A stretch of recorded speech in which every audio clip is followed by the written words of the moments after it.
I'll never forget the first time I went to a mom's group after we'd had our first child. It was not what I was expecting. I walk into this room full of moms with messy buns and sweatpants, and kids are running around everywhere. We start doing crafts. Well, a few weeks in, I call a friend to tell her about it, and she said, "Donna, you're sounding prideful." I will never forget it. She said, "Donna, it sounds like what you think they're doing is a little beneath you."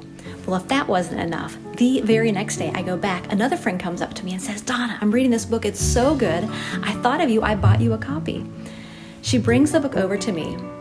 One word title: humility. Humility.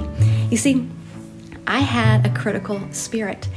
And what's tricky about a critical spirit is that usually everyone knows we have it except us. And it can be abrasive.